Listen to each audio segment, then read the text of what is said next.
A single spark ignites the heart.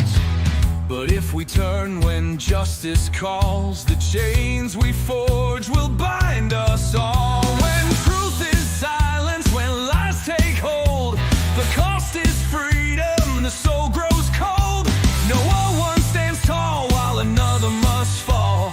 Freedom for one depends on freedom for all. We're mavericks of freedom, rebels in the fight, defending every voice, defending every right. For the moment we falter, the moment we stall, we lose our own freedom when we let others fall. You can't stand free while others kneel. When justice fades, it's freedom they steal.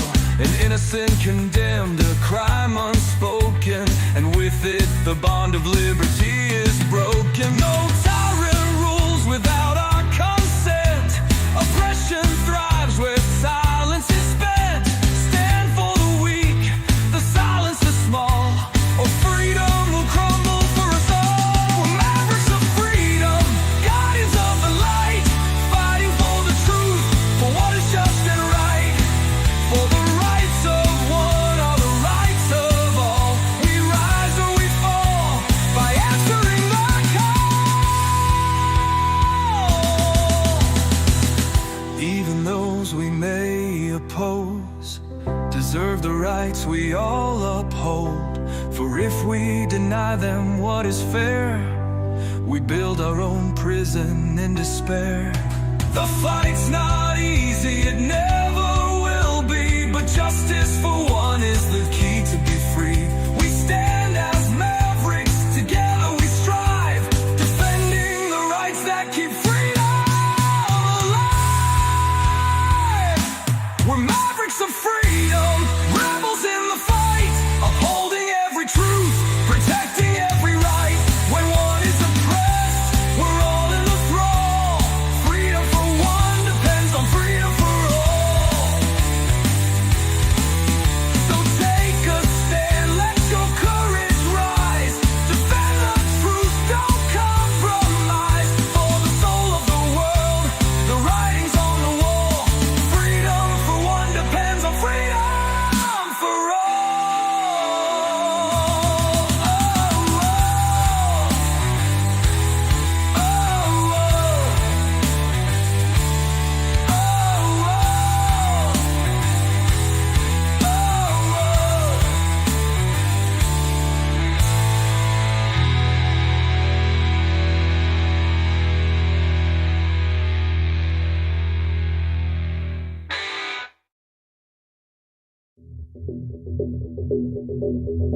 Greetings, Mavericks and new viewers.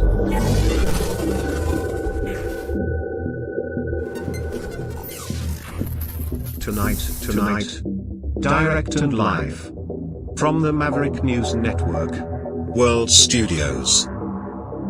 This is Maverick News with Rick Walker.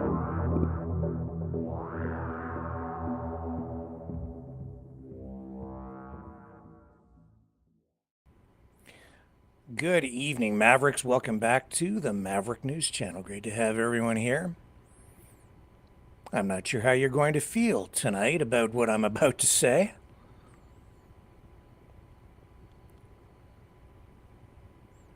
But here it is. Donald Trump, he's pushing ahead with these tariffs, 25%.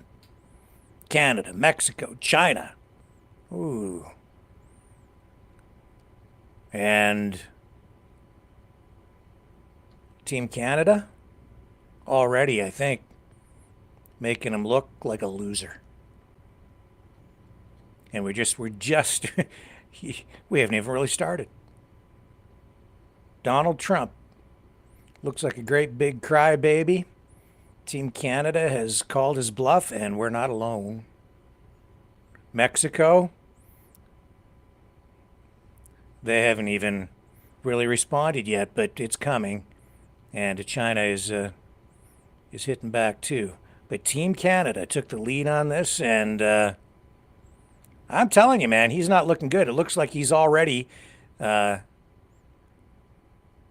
getting ready to walk this stuff back. Backed himself into a corner, he has, I think. We'll get into it tonight.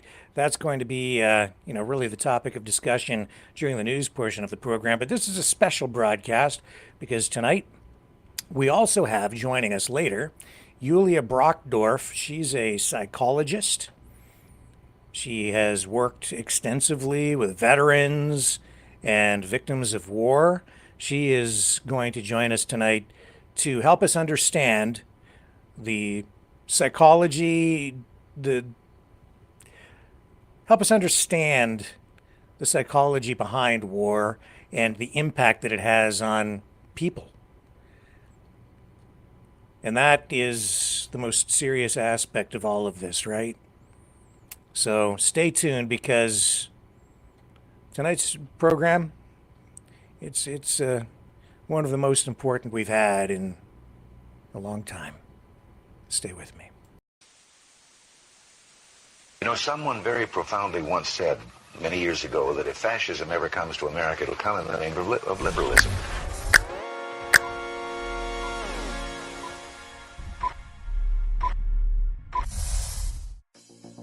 Well, I think it's time we ask ourselves if we still know the freedoms that were intended for us by the Founding Fathers.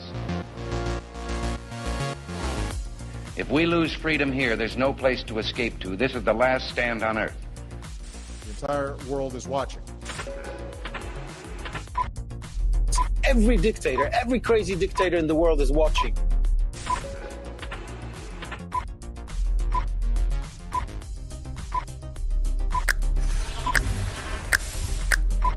The world is watching. On TV. The entire world is watching. On social media. But the entire world is watching, and yes, they are seeing what we have apparently bravely been willing to say that others are thinking. Stand for freedom. Literally stand for freedom. Let's get this done. The entire world is watching. We're at war with the most dangerous enemy that has ever faced mankind in his long climb from the swamp to the stars. Maverick News. Maverick News. Maverick News. Let me have more control of my own destiny. The world is watching.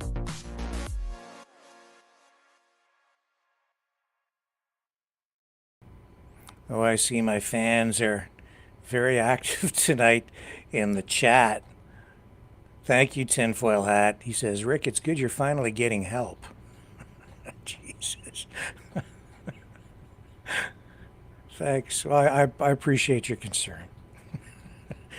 Although, the war does weigh on everyone psychologically, and what Donald Trump is doing right now is also inflicting psychological distress on the whole world with these tariffs, and certainly here in Canada.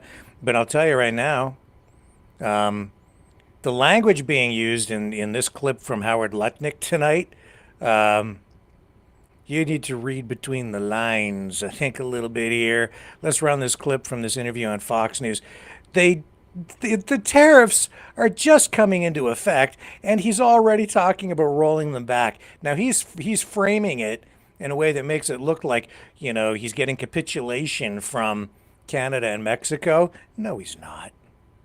No, he's not. Well, they've been on the phone with us all day. They're so concerned, and maybe we'll roll it back. We'll roll. Yeah, you're gonna roll them back, pal. Because I told you yesterday, it's coming. This is a terrible idea. All these tariffs are so self-destructive, and Trump already looks like a putz. So here we go. Weakest president in American history, Donald J. Trump. He's going to come out today angry that Americans are still being killed. Now, both the Mexicans and the Canadians were on the phone with me all day today trying to show that they'll do better. And the president's listening because he's very, very fair and very reasonable. So I think he's going to work something out with them. It's not going to be a pause, none of that pause stuff. But I think he's going to figure out, you do more, and I'll meet you in the middle some way, and we're going to probably be announcing that tomorrow. So somewhere in the middle will likely be the outcome. The president moving with the Canadians and Mexicans, but not all the way. Just to clarify, you meant...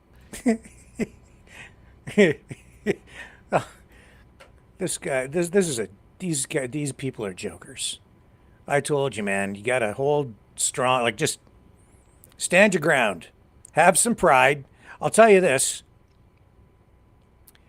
What the Team Canada group of Canadian leaders has done here is they've probably saved the country. And all these other people who are like, oh, don't do anything, you might get upset. They can just go suck an egg because they're weak, they're afraid, and they have no pride. No pride in their country, no self-pride. I'm telling you, man, you can't just let someone keep punching you in the face and just sit there and take it and hope they'll stop. If our leaders hadn't taken a strong stand on this, that guy wouldn't be talking like that. The fentanyl, the drug thing, it's got nothing to do with this.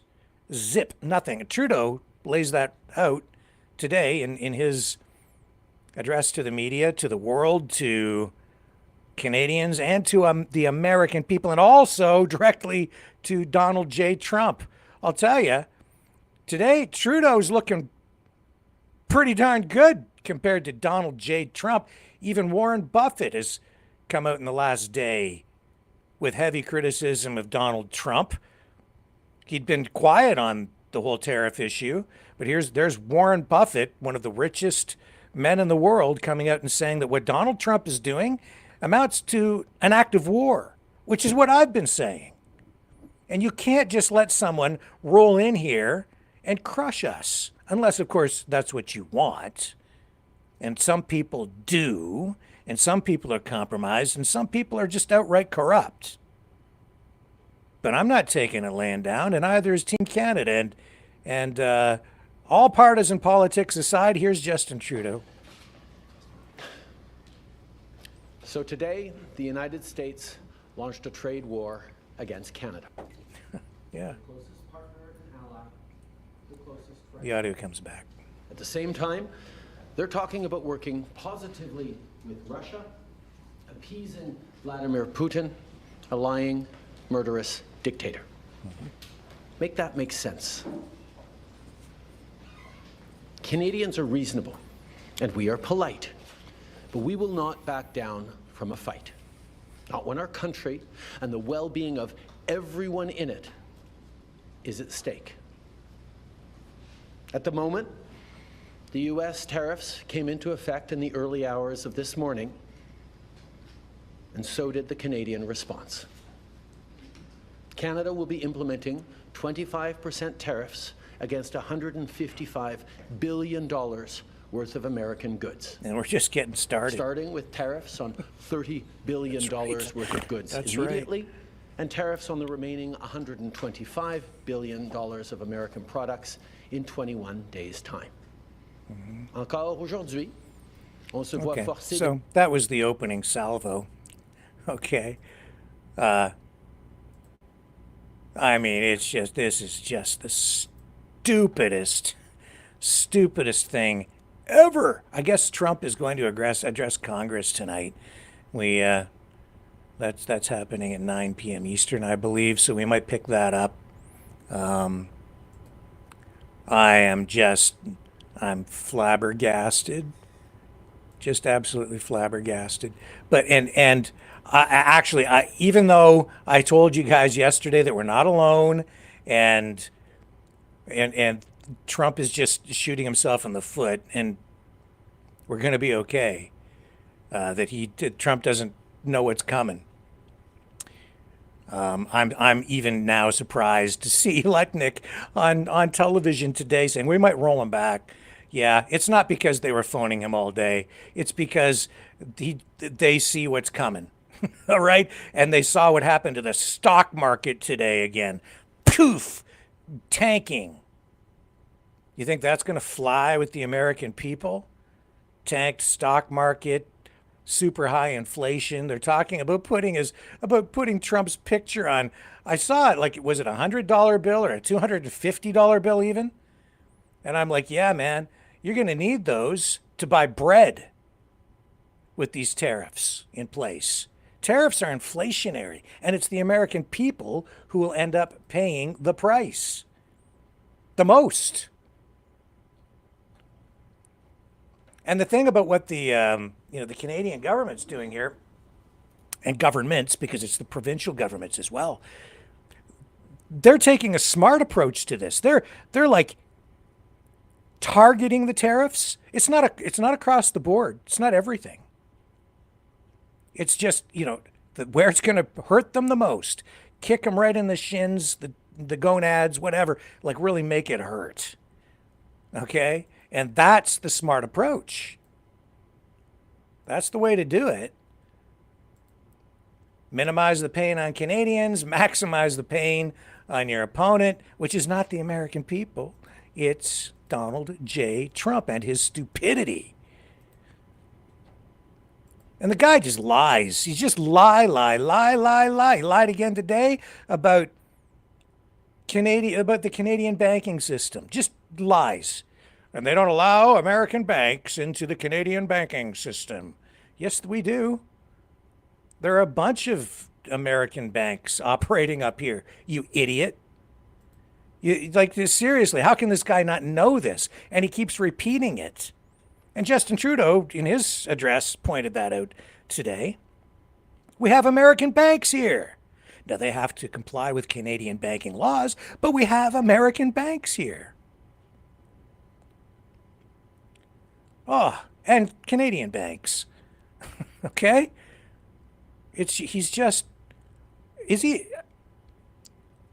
Wow. Doug Ford, Ontario Premier, also taking the lead on this stuff. And I'm behind this, man. This is me editorializing. Ford is saying he wouldn't maybe even impose a tariff, impose a tax, an export tax on energy going to the United States, and he's not opposed to just turning power off. Yeah, try that on for size all up and down the eastern seaboard, Donald. Seriously. Try it.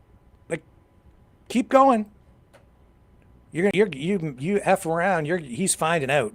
That's why Lutnick said what he said on that newscast. It's not because we're capitulating. It's a tough day for Ontario and for Canada, just as much as it's a tough day for the United States. Mm-hmm.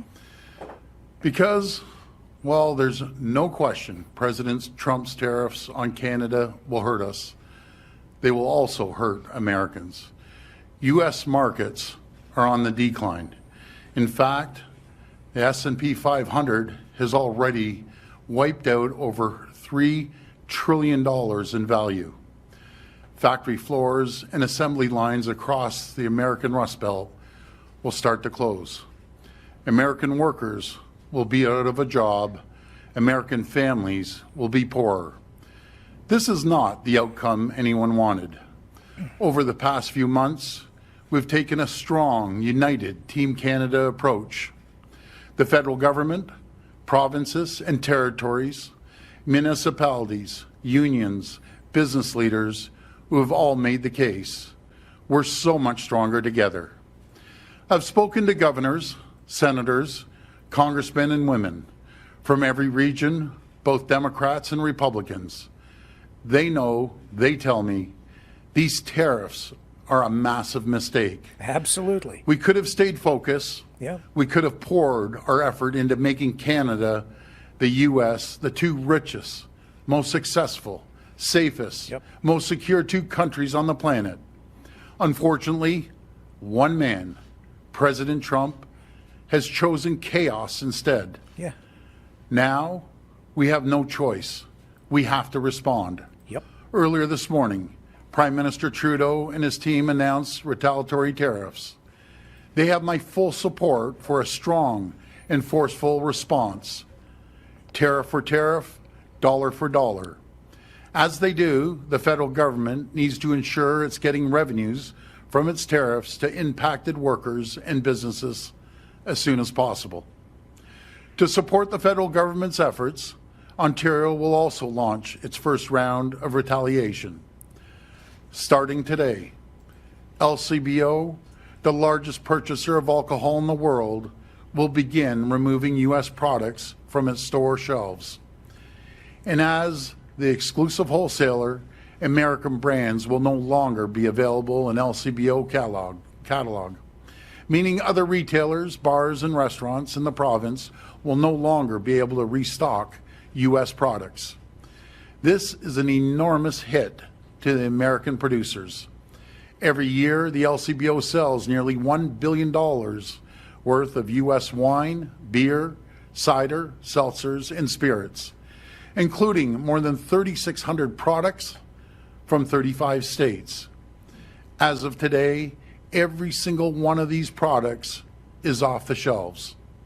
Also, starting today, all U.S.-based companies will be banned from taking part in government procurement.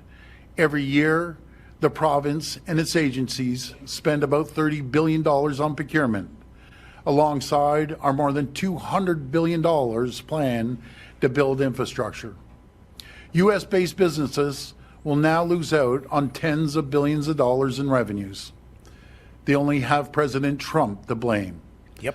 I'm also urging all 444 municipalities to do the same, and I'm thrilled to see some are already stepping up. For example, Mayor Patrick Brown in the city of Brampton and many other cities. As part of this government-wide procurement ban, we're going one step further.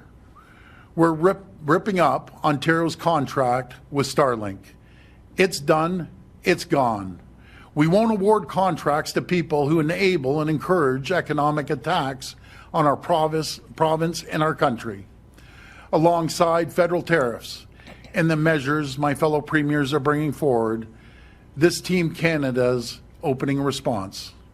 Okay, and there's more coming from Ontario, and we need to get to Yulia and our interview with her, but before we do that, I do want to show you the response today from Pierre Poilievre, the leader of the Conservative Party. This is important too, and this shows that this is not just a liberal issue or an NDP issue or even a Conservative issue. This is a Team Canada approach to this problem, and Poilievre is on board with it as well. I think there's maybe some differences in the way that Poilievre would respond, but just overall, they're making Donald Trump look foolish because, you mark my words, as early as tomorrow, they're going to start rolling this stuff back because it's just going to hurt the American people too much. Here's Poilievre.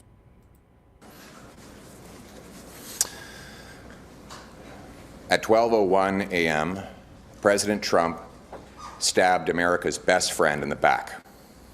My message to the President is this: Canada will fight back. We will defend our people and our economy, and we will put Canada first. There's no doubt that our economy will suffer, but so will yours, President Trump. In fact, you're already paying the price, with trillions of dollars erased in stock market value over the last month of these threats. Already, Americans are paying higher gas prices, as at midnight, a new American gas tax kicked in on U.S. working-class taxpayers and motorists. Your workers will soon start losing jobs they had upgrading Canadian raw materials, which, by the way, you were getting at an incredible and ridiculous bargain. And your businesses will be selling fewer products to your closest neighbor. And that's only the beginning. While Canadians are slow to anger and quick to forgive, once provoked, we fight back. And we will fight back.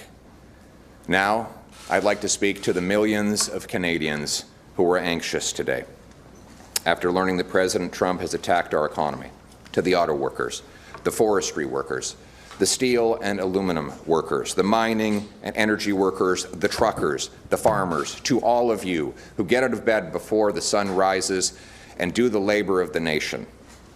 You are afraid right now, and I understand. I want you to know that I will fight for you. I will fight for your job. I will fight for your family.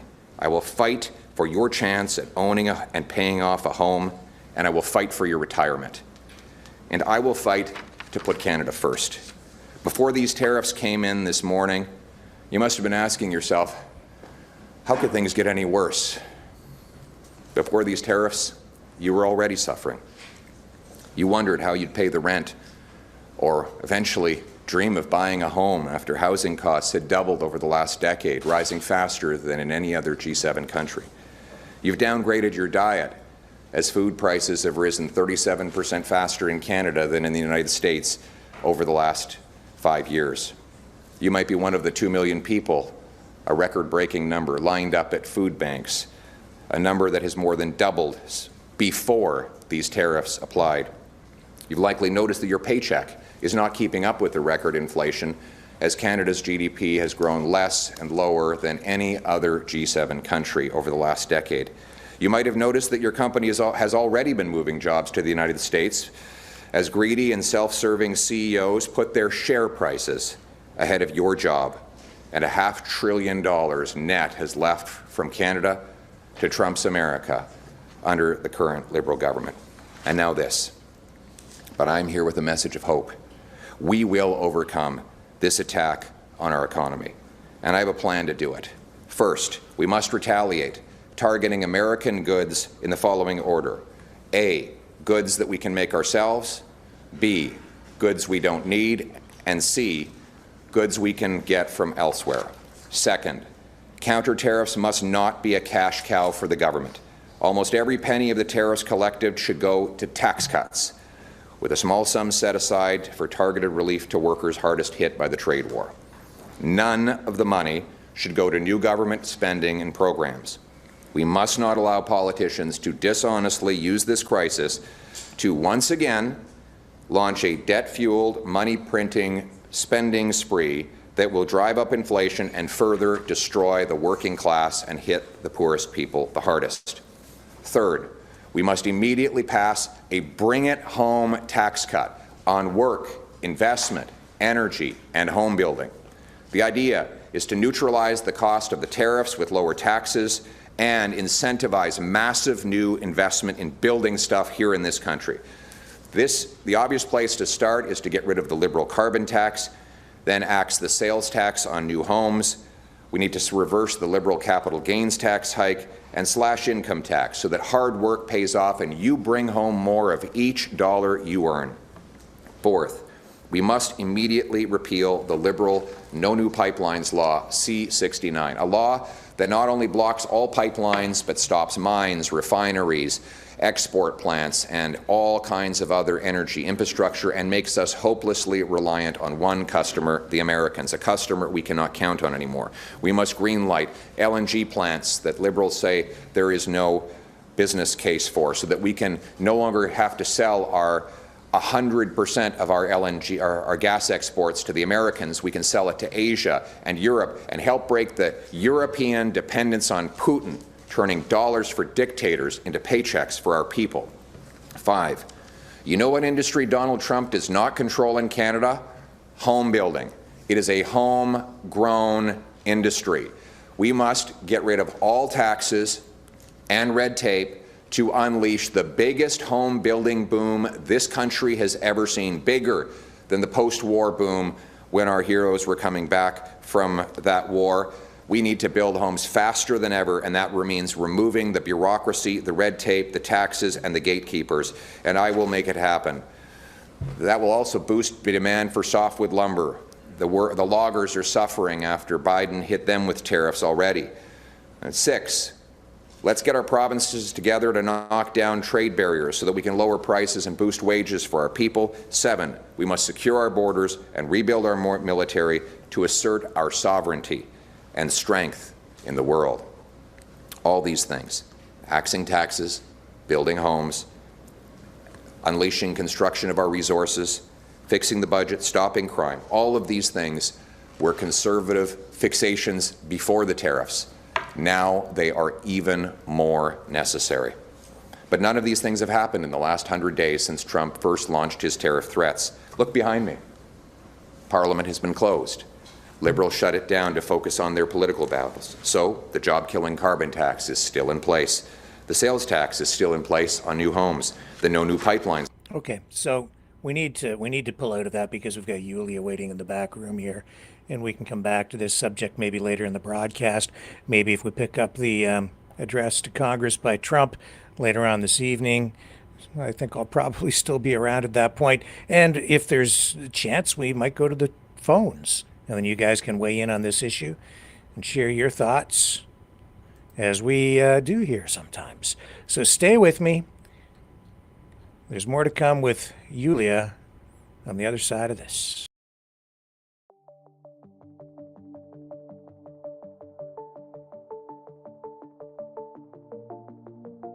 Greetings, brave Mavericks. Our quest for truth continues. We go beyond fake news. Together we expose propaganda. Together we pull others out of rabbit holes. We are maverick thinkers. We are all unique individuals, defenders of individual rights and freedoms, credible, trusted, grounded in reality. Maverick News, Maverick News. Defending free speech, free speech. Donate at freedomreporters.com. Do it now. Tomorrow may be too late. Maverick News. The world is watching.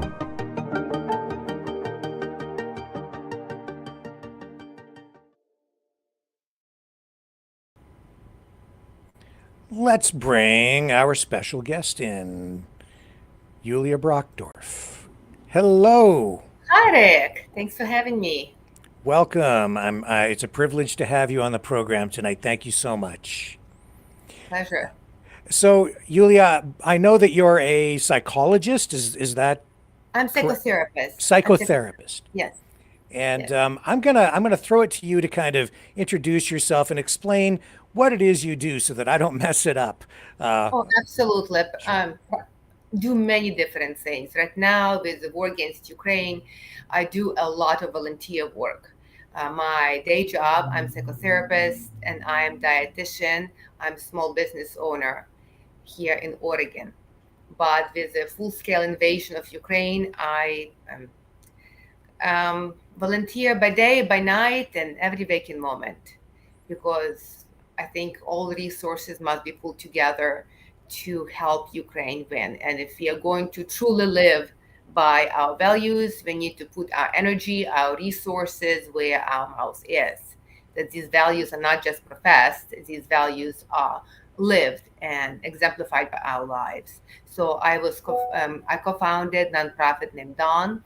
We send humanitarian aid to Ukraine. We deliver the aid to the most difficult to reach parts of Ukrainian front lines to help save lives of Ukrainian defenders. And I'm also an executive team of Defense Tech for Ukraine and a number of other supporting orgs that I collaborate with to do more for Ukraine. I see. So the volunteer work you do, obviously you're helping to send humanitarian aid there.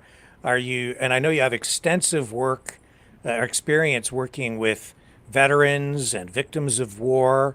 So can you talk a little bit about that and how this is coming into play with the war victims and veterans today? Absolutely. Well, before the full-scale invasion, as a therapist here in Oregon, I was working with American veterans.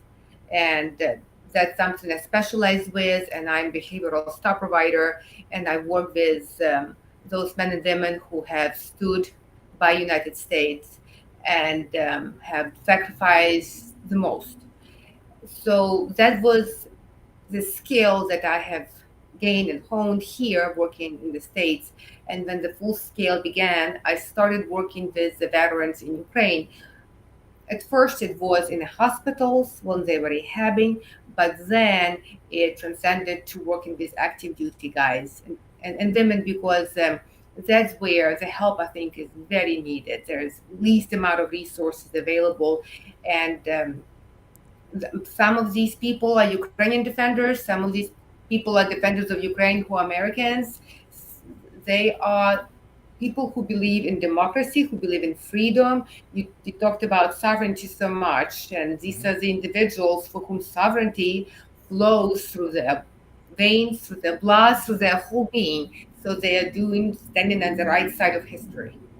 Right. Is it possible maybe for you to just come closer to the Sure, camera sure. to Can you pick hear me, up your sir? audio a little bit better? Okay, is this better? Yeah, a little bit, yes. And you Okay. and your camera's a little bit tilted up. That's much Okay. better. Is this Thank better? Okay. All right. much better. Thank you. Sounds good. Of course. Maybe you can talk a little bit about the psychology that I guess human beings need to even engage in warfare. What would motivate? What is it that motivates someone psychologically to defend their home? What's the psychological process? Do you understand what I mean? Yeah, I think this is Because a very important question because yeah, this question transcends not only the topic of war, it only looks as to why would a person defend their child? Why would a person stand up against playground bully? Why would a child speak up to a teacher when we speak in truth to power and not hover in safety of silence? And that these motivating factor penetrate so many areas of how it can manifest when there is a clear value and there is a clear right and wrong in front of us. Decision to do the right thing is not a difficult one. Many Ukrainian defenders are ordinary people who felt very strongly that we cannot leave this for next generation. We cannot do the later. We cannot allow ourselves to be complacent and comfortable just to let history unfold itself and whatever happens, happens. And for Ukraine specifically, Russia has been attempting to subjugate Ukraine for so many years. Ukrainian language was attempted to be disallowed 134 times. Ukrainian experienced atrocity beyond imagination in the hands of Russian aggressor during USSR. And now the tortures, working with POWs, the tortures that people experience in Russian captivity are unimaginable. Yet disinformation, propaganda is doing the soft rub into consciousness of ordinary Americans, where one starts thinking, what is the truth? When the truth is so clear. So defending what's true, defending between the right and wrong is not a gray line. Who is aggressor and who is here the victim? Especially since when it comes to United States, and I'm American, thinking from perspective, what is good for America? Good for America is to, and so what's motivating as American? Good for American is to stick with American values. Good for America is to stick with American promises. Good for American is not to make just paper promises, but follow through on them. Good for America and the strengths of American people, not to step back, but step forward when we are challenged with pressures that maybe seem intimidating. So I think when we start looking from perspective of individual good and collective American good, once again becomes very easy. the psychology in play with the propaganda, it seems it's more powerful than ever. I'm sure you must have studied what's going on online. You're seeing the impact, the effects of that, where somehow the propaganda has turned people's minds sort of reverse, so that in their minds, I have people here on the program in the chat all the time saying, Ukraine, like literally saying Ukraine has invaded Russia. And I'm like, no, that's not true. Russia invaded Ukraine. So how do they do that to people? How do they play this mind game and this mind trick on people? When you look at our just history, not any specific election, how the exposure frequency makes such a big difference.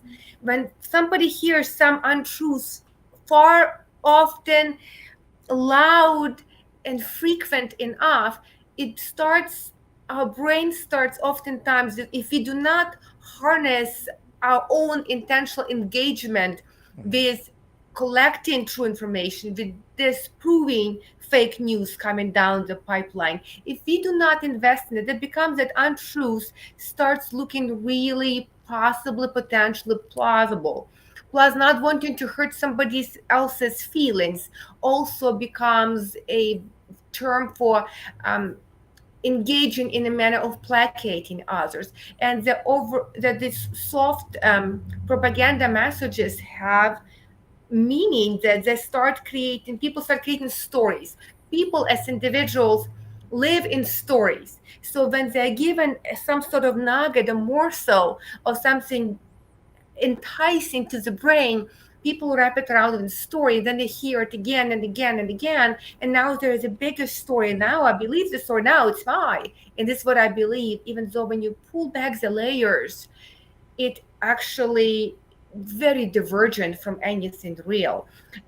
I speak now to people and seen it oftentimes, even right now on Instagram and other social media, and some kind of very far right and far left, both, but especially on the far right and far left consumers of media, there are messages the Ukrainian are fascist, and messages that Russia came in to do cleansing, and it's some people might believe that without having access to truth.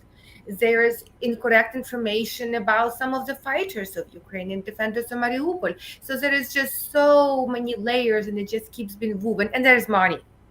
Russian propaganda machine is very well funded.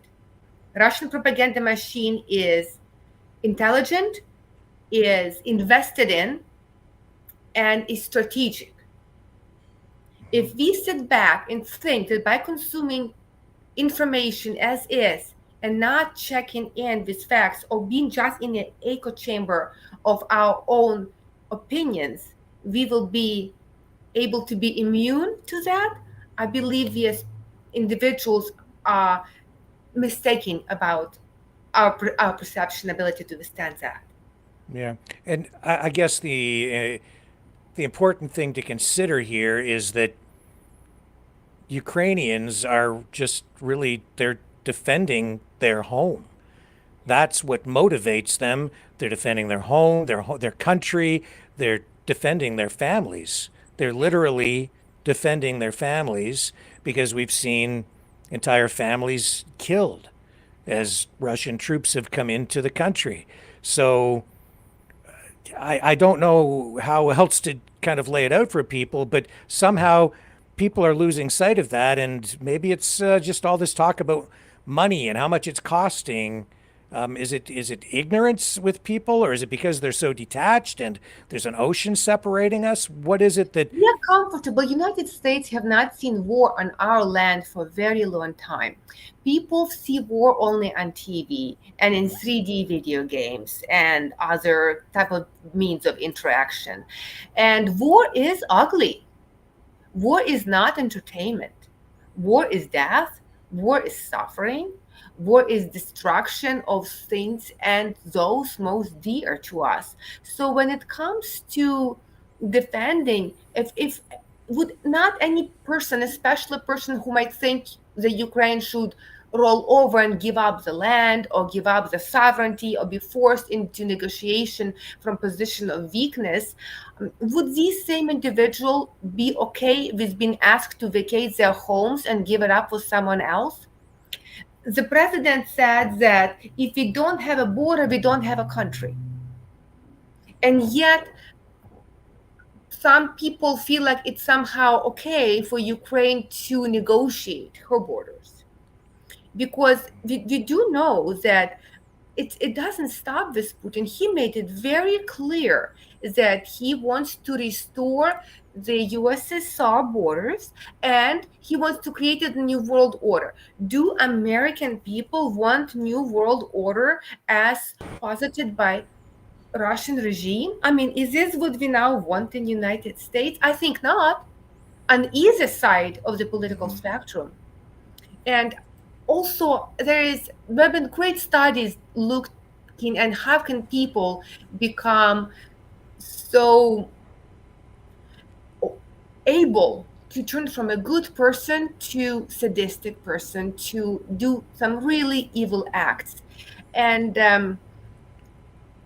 having that remoteness, dehumanization of another individual is a big force in creation of those type of capacities for people. So I think it's very important we make an effort to engage in knowing who the other person really is, as to get to know people as people.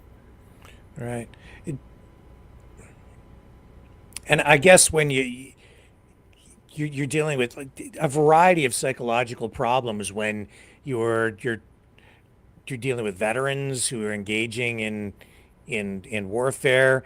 There's a certain mindset I think that the military tries to instill in people where they dehumanize almost the enemy, right? So that they can fight.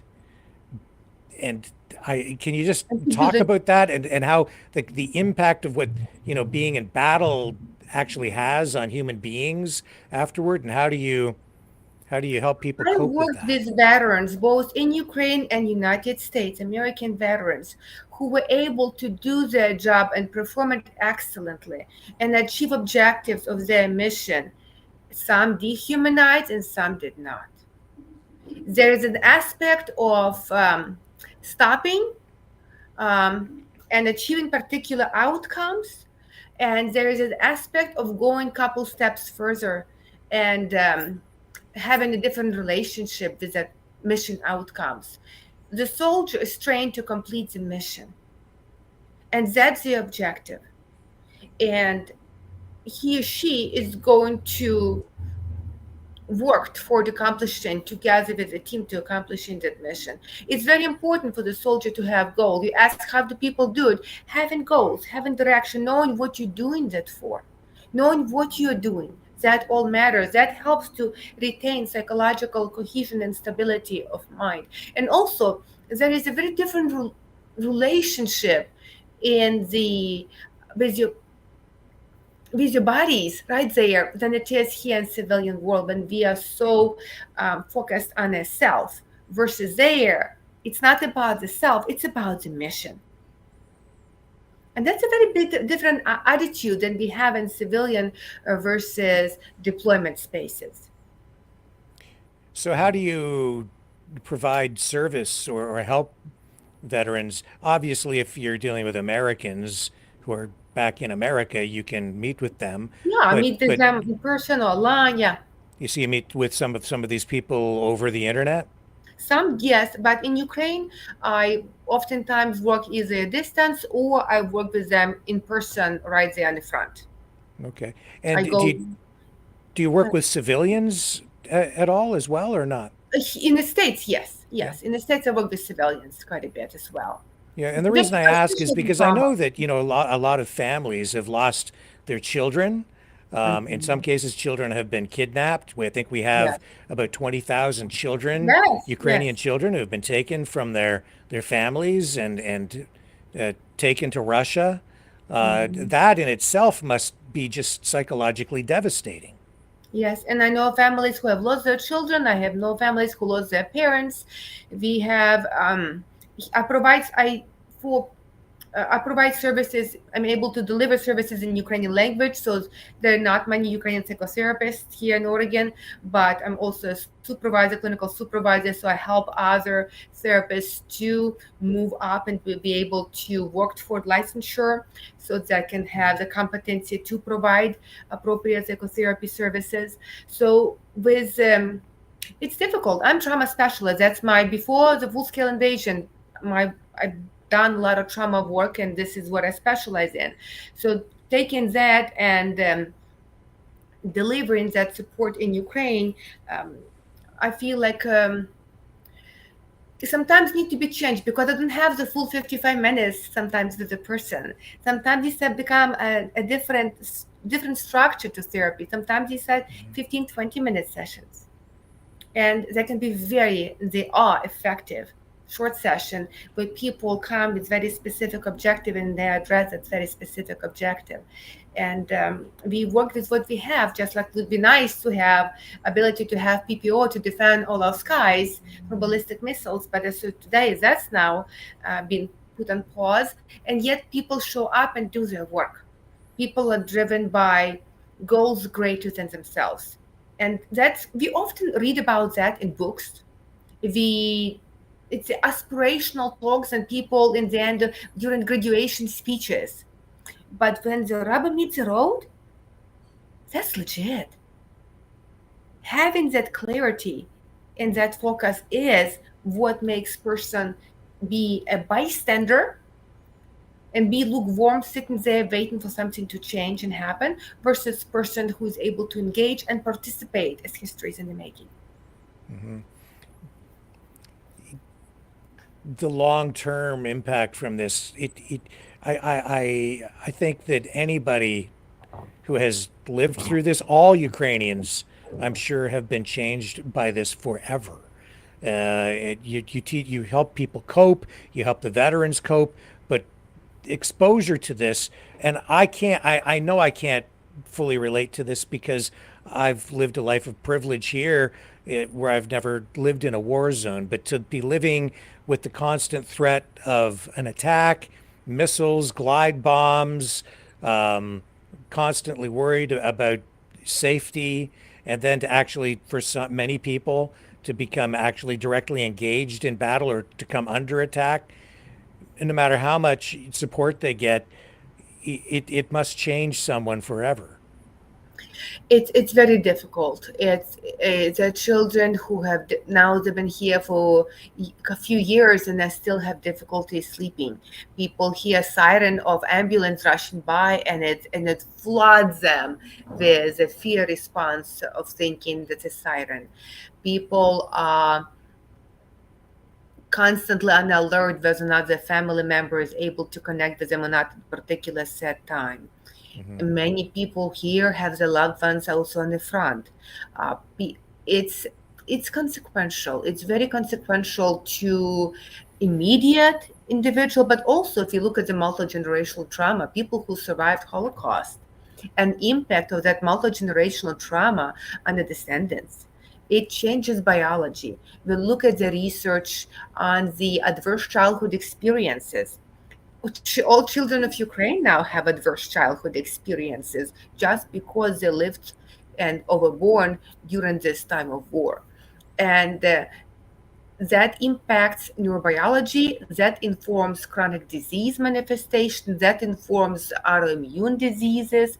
There is a whole sequel of consequences on the body. That's why it's so important to seek anchor of stability, to seek treatment early, and to also to be engaged. People oftentimes who are engaged versus withdrawn can do better because there is agency, and agency is a very powerful protective factor. Engage in whatever it is one's purpose and mission, and they genuinely want to be part of it. Our nonprofit last year has been privileged, a nonprofit done, to have help of 18,000 volunteer hours. People are engaged. People want to participate. People want to be a part of something that has a meaning, and they see that makes direct difference between life and death, between survival and demise. And then people are part of it, and that does help. Sitting back at home, isolated, is sometimes that's the best person can do. And as much as possible to create a tribe where you can be part of the bigger whole. And that's especially valuable for veterans, to be part of bigger whole. And are the people there, I guess they must feel like they don't have a choice, but they have to protect what they have. They don't have a choice is probably the perspective that they have, right? So we did not advise this war. Right. We did not advise this war. And yes, Rick, people have a choice between surrender or defense. So people choose defense. And it's not only only the defenders on the front line. These are also people who cannot pick up arms. They are volunteering and they're participating and they're caring. They are contributing to who can contribute in any ways they can. And that makes a big difference. This is a multi-generational issue for Ukraine, right? Because the desire for independence goes back many generations. Can you just speak to that and why, the perspective of Ukrainians is that way? Ukraine has been before Russia ever existed. Ukraine goes back to Kiev and Rus, and that spread from White Sea to Black Sea. It was a large territory, and Ukraine has been engaged like any country on the planet during the history of who conquered whom and what happened where, and to be independent, sovereign nation.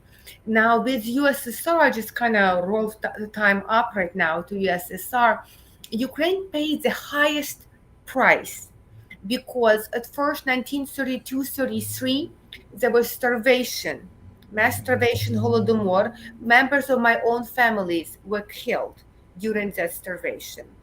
Come 1937 repressions by Stalin, anybody who would voice a peep against the regime off to Siberia they go. Is Siberia Ukraine? Well, surely made of many Ukrainians that were transported there against their will. And then Russians were transported into the territory of Ukraine and forcibly displacing our people. And then we have World War II.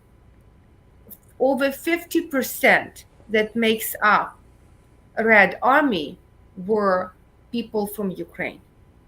Now, this is nothing changed today. When the first onslaught of Russian troops entering Ukraine happened, who were many of the soldiers? People from Buryatia and other nations occupied by Russia. And he does this ethnic cleansing, killing off the peoples of lands that Russia is occupying, and conveniently doing 2 for 1. I'll take this and also wipe out here over there, and it becomes it's a historical repetition that is in the playbook of Kremlin. So yes, it's multi-generational, Rick. It has tentacles going a while back, and I think Ukrainian people are so sick and tired of war. We want true peace. We want genuine peace, and genuine peace must come with systems and structures. Genuine peace is having economic development. Genuine peace and having alliances, be it European Union, NATO. It's having other nations' troops present in the country, so Russia will not decide, okay, I'm strong and I can do it again. Peace is not cessation of war activities, of current developments. Peace comes with system. That's what peace is. Short of that is just giving the enemy time to regroup, come in stronger. Right now, if Russia could have taken more territories, they would have. And the border where the lines of engagement are pretty much frozen right now. So that communicates that Russia does not have the strength it tends to portray it as. So what do we need to do? We need to give more strength to Ukraine so Ukraine can negotiate from perspective of strength. We need to give Ukraine support more, not less, so Ukraine can come to the table with things to say and can reclaim our land back. We cannot be putting Ukraine in a position of accepting the scraps and yet emboldening other nations to proliferate. Ukraine gave up the third largest nuclear arsenal in the world. Russia, UK, US made a promise to protect. Are we gonna keep our promise? There's just so many, it seems to be so logical and so making sense. Yet somehow people feel like they're entitled to placate another party. that is the aggressor here? Largely, and this is me just commenting, but that story has not been effectively shared over here. The other narrative, the Russian narrative, vastly dominates the social media space. Why do you think that is? Coordination, propaganda, funding, and it really just comes down to that. Plus, you're up against probably the most sophisticated psychological warfare operation in history, and they really are using a combination of technology and psychological manipulation to affect public opinion. I think it's extremely dangerous, and it's being used across the political spectrum. That's my take on it. You combine that with, traditional forms of, I guess, foreign influence in countries, and this is finding its way all the way into the White House. And I know that you probably can't comment on anything politically because of your affiliation with the charity. So you don't want to give your opinion that way. But I absolutely see the influence even in people who are now in charge in the White House, and even in, to some degree, our government here in Canada, but less so. That's been the impact. And it's probably because Ukraine doesn't have the budget or the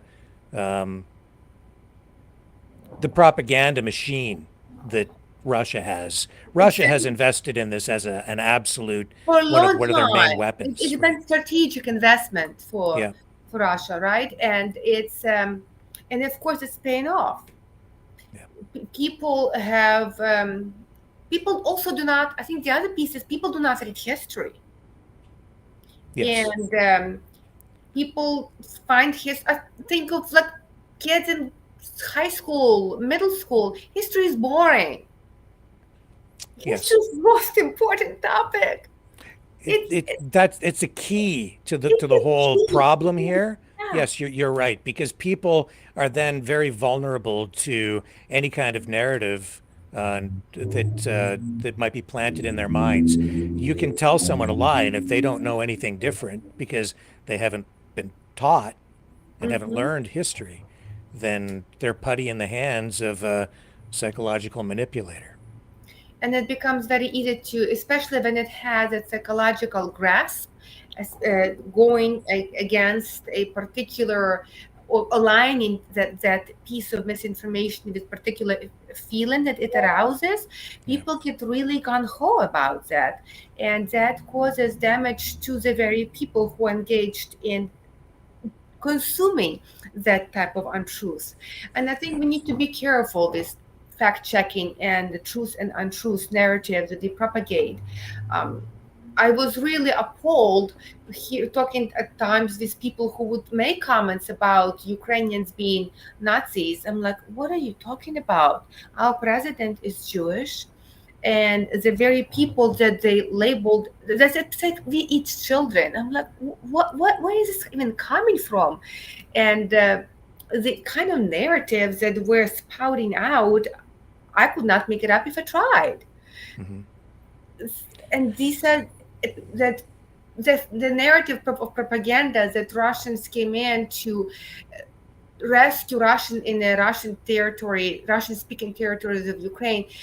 Well, some of the soldiers that Russian propaganda labels in most atrocious terms grew up in those Russian-speaking territory, and the language most comfortably used is Russian. And these are the people who valiantly defend Ukraine. They defend in Mariupol. They defend in Ukraine right now. It's just so much untruth that's going on. Yeah, and people don't understand, because again, the story hasn't been properly shared over here. They don't understand that Russia was arming separatist rebels in those areas. And then when the government responded to that, they were just accused of, and this is the actual language, is they started shelling Russian-speaking populations for no reason. No, there was a reason, but they just say for no reason. Right. And then people go, oh, well, they're just evil, right? So, and I know people who were there at that time, that to further illustrate that just really preposterous conjecture. And the other interesting component, I think, is most people don't think about it when it comes to the topic of faith. There is this idea among some people, especially faith community, that Russia is helping to stand up for family values. That could not be further from the truth. Just some weeks ago, I was in DC and met these people who survived tortures, Baptist ministers, Pentecostal ministers, other representatives of evangelical communities that have been tortured, some of their friends killed. To the best of my knowledge, currently 26 Christian leaders have been tortured and killed. Over 630 places of worship have been destroyed. And that somehow we're not looking at. Ukrainian Baptist Theological Seminary reported the loss of some 400 Baptist congregations. These are specifically targeted in the occupied areas of Ukraine. That if you are not Russian Orthodox, you do not have right to exist. And what is Russian Orthodoxy? It becomes an arm of Kremlin. Oftentimes, the priests are KGB agents.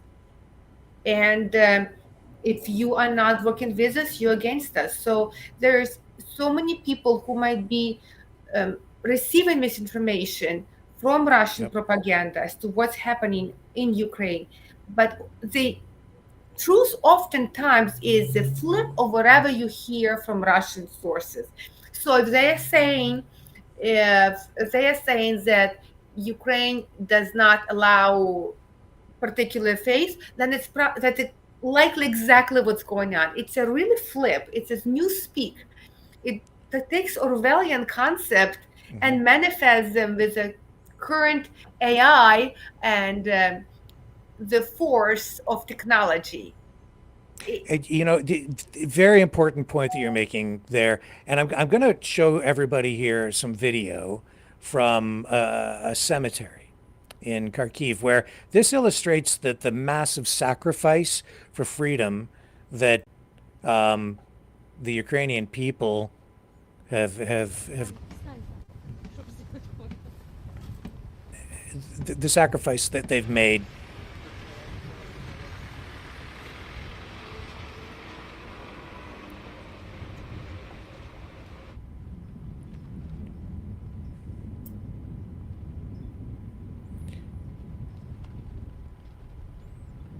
Thousands of people killed by Russian forces.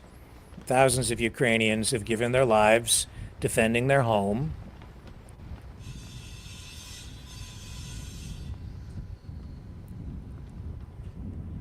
But something, Yulia, that was very troubling to me happened just in the past day.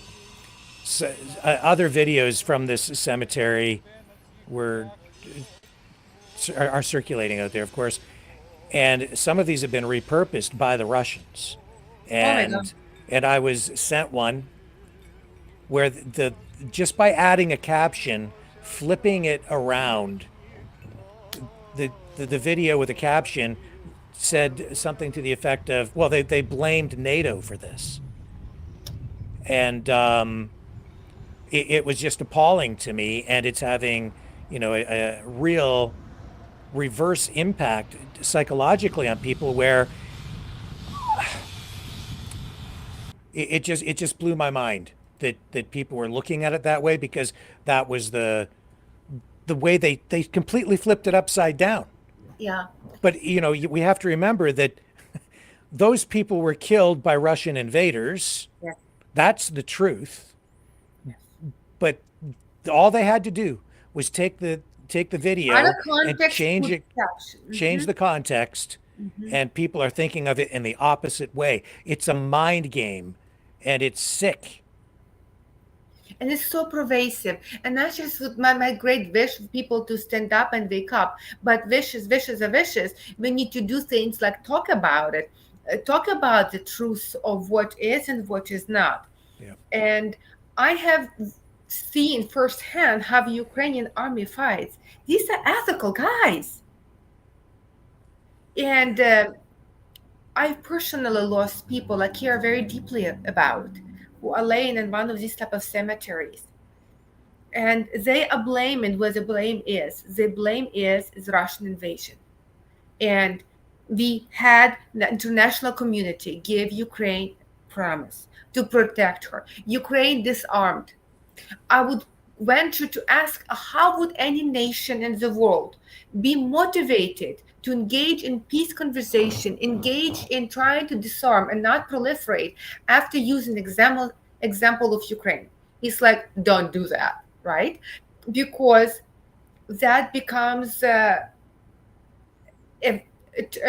tool of putting yourself in a position of weakness, and relying on the assets of the allies is only as good as it's convenient for allies.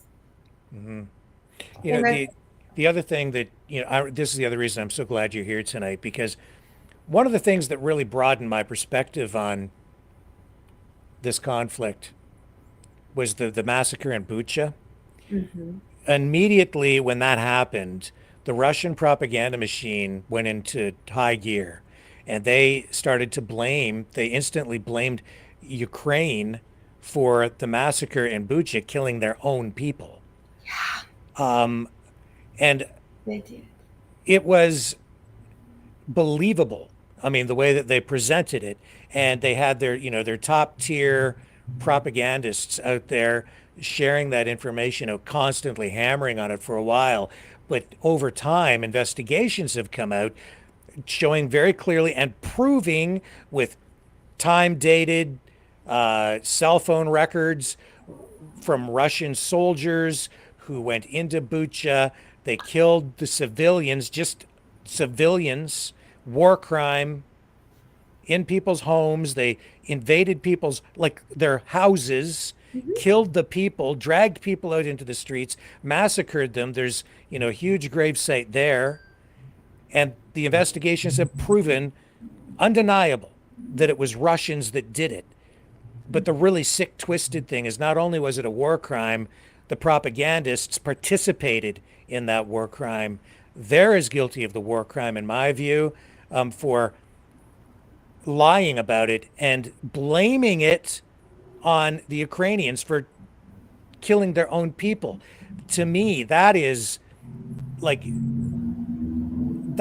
some really twisted psychological stuff. It just, that in itself, how, I don't even know how you live with that if people believe it. If people believe that you actually killed your own families, your own neighbors, your own people, and the propaganda twists it inside out, and then you're the victim, but you're being portrayed around the world as the perpetrator of the crime that was committed upon you. That's got to be the sickest, most twisted, evil thing in the world. I'm just saying that. I don't even know. It's not a question. That's just a statement from me. I'm appalled by that, and maybe you want to comment on it. It's not a question. It's just the truth. It is the truth, and I have spoken to people who survived Bucha, who were eyewitnesses to what happened. Also, I don't know if you had a chance to watch the film. There is a film called Bucha. Mm-hmm. If you haven't seen it, it's must see. If you want to see it, we can talk about how we could maybe get it to show. I know the director, producer of that film, and we brought film Bucha to Oregon a couple of times. And some of the eyewitnesses who lived through those atrocities have chosen to come and see the film. And after the film, they stood up and said, that is true. What's on the screen is true. What actually happened in Bucha. So it's a truth that must be spoken. Russia is committing most heinous crimes, and when it gets the worse it gets, and it's in they're cornered, the immediate defense: I didn't do it, you did. Yeah, you shelled your cities. All of the cities that just blowing up, all those missiles flying from Russia, somehow the missiles they don't even possess. They accuse us in sending them.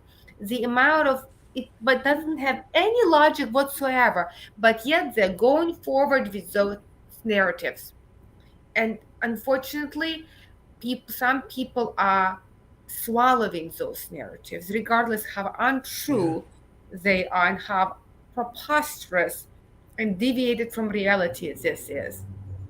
And many of these are good people who just heard it often enough, and they are becoming believers. Yeah. And what advice would you give to people, our viewers, our Maverick family tonight, in how to cope with the propaganda and the stress, even just of dealing with watching this stuff online day in, day out, being exposed to the, to the psychological stress of just the information about the war and the state of the world in general? I think it's very important to educate yourself and align yourself with sources of information that present a reality and the view of the world that has been documented and fact checked. Now, anybody will say, well, that's not true. What I'm hearing is true. So I can see how people who are really strongly already engaged with those narratives would completely dismiss what I said. One needs to want to. One needs to care to I'm going to stand behind what I heard to be true and I'm going to choose to believe that to be true versus I will discover what really is true. I will read history. I will read not just Russian sourced history. I will study the current developments and engage with people who have a different viewpoint. And it's not just all liberals out there, all conservatives or out there. When the research also has shown when people are invited to get to know each other as individuals, they can dialogue about difficult matters much more effectively. Sometimes when stress will happen, they can still polarize. Polarization will happen. But what happened? We are polarized within our own nation here. What are we trying to fight for? One for this is what's best for the nation. One what's best for the nation. In the end of the day, to tear apart the nation. That's different from Ukraine. Because Ukraine's fighting for the nation. Either you speak Russian or you speak Ukrainian. You defend Ukraine. That's very different. Either you prefer this particular something or that particular something. You still get together and you protect Ukraine. That's very different. Ukraine is quite united. And right now, Canada is facing, not to the same degree as Ukraine, but we're on the beginning of what looks like an existential threat to the country, where it doesn't matter what political stripe you wear, people are uniting around the whole idea of saving Canada. So, Ukraine's just on a whole other level, obviously, but I'm beginning to understand. Yeah. And I'm so grateful for you joining us here tonight. Is there anything else you'd like to draw attention to or talk about tonight? I would like to mention for your viewers that I would invite people, if they want to really stick with the truth and they want to dispel propaganda as misinformation, to engage more actively in the process. Engaging in the process really does matter. Like this, our nonprofit Dawn, our website is dawnus.org. We send medical aid. We engage in cultural diplomacy. There's different way to advocate. One of them is cultural diplomacy, because Ukrainian language was disallowed 134 times. We provide a lot of cultural services linked with mental health, and transformation can happen for people who are receiving the support steeped in cultural roots. That is very legitimate. Also, language does matter. Not to use terms like Slavic, but actually identify Ukrainian is Ukrainian, Russian is Russian, Polish is Polish, Czech is Czech, and letting people self-identify as who they are, paying attention to what's happening this war against Ukraine, not just as a thing out there far away, but realizing this impacting our community, not because Ukrainians came here fleeing the war or what US or Canada has given to Ukraine to help Ukraine during this difficult challenge, but because we are either going to live and stand up for our values and promises, or we are not. And that's going to matter globally on the long-term standing of our nations here in the global community, what's happening in the future, and how those relationships are going to be forged, and what is going to be the outcome. At some day, this war will end. What else will end with this war? What will start with the war? What type of future do we want to leave for our children? What truly matters? What was the website again for people? DAWNUS.org. DAWNUS.org? Uh-huh. DonUS.org. Uh-huh. And there it is. So if you would like to find out more about what Yulia does and how you can support her, you can go to that website at donus.org. And again, Yulia, thank you so much for joining us on the program tonight. Thank you so much, Rick.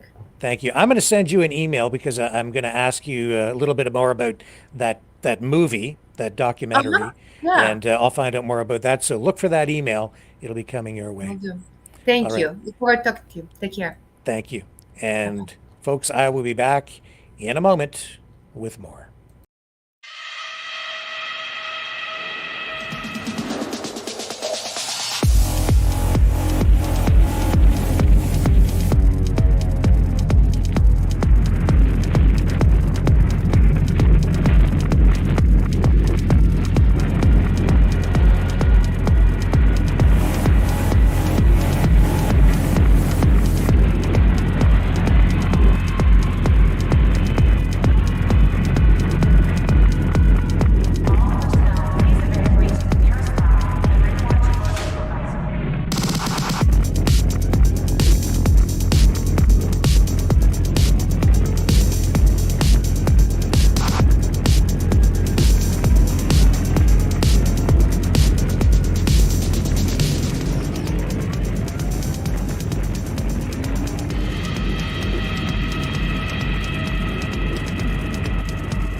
Maverick News. The world is watching.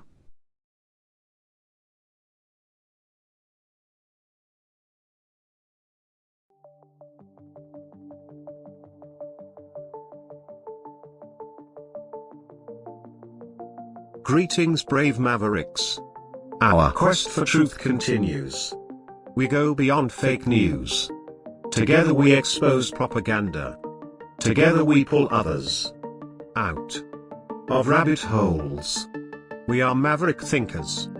We are all unique individuals, defenders of individual rights and freedoms, credible, trusted, grounded in reality. Maverick News, Maverick News. Defending free speech, free speech. Donate at freedomreporters.com. Do it now. Tomorrow may be too late. Maverick News. The world is watching.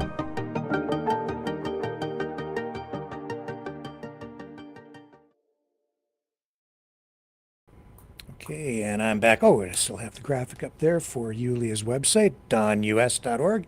Let me just make a little adjustment as we move ahead with the broadcast. And thank you again to Yulia for joining us.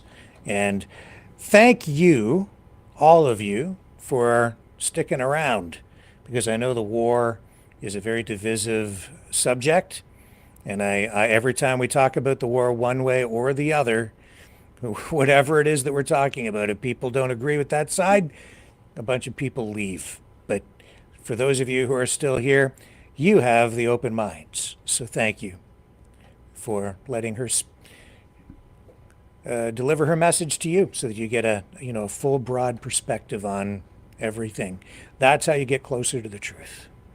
Now, what are we going to do next? I guess what I think I might do here is let's open the phone lines, and that'll help get us up close to the top of the hour as President Trump prepares to address Congress tonight. I'll see if I can pick up the live feed on that. I think it might be a significant address. Might be fairly important this evening. So let me do this again. And this way you'll know what number to call so that you can join the conversation and exercise your right to free speech. Okay, Mavericks, it's call-in time. Join the conversation. Call 1-647-734-4220. Then enter the PIN number 860075-764, followed by the pound sign.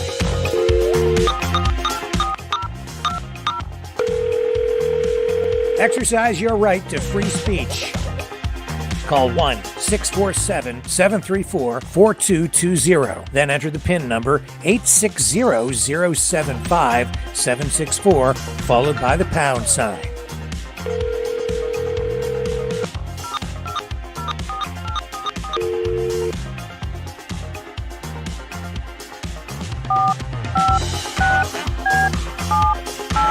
Call 1-647-734-4220. Then enter the PIN number 860075-764, followed by the pound sign. Maverick News. Call now. The world is watching and listening to you. Okay, I think we have our first caller on the line, so let's get this portion of the show on the road. Here we go. Okay, who's joining us on the line now? I'm here. Hello, sir. How are you tonight? I'm just watching all the highlights. They're on live from the White House to the protesters. Trump just left in the Beast with his wife.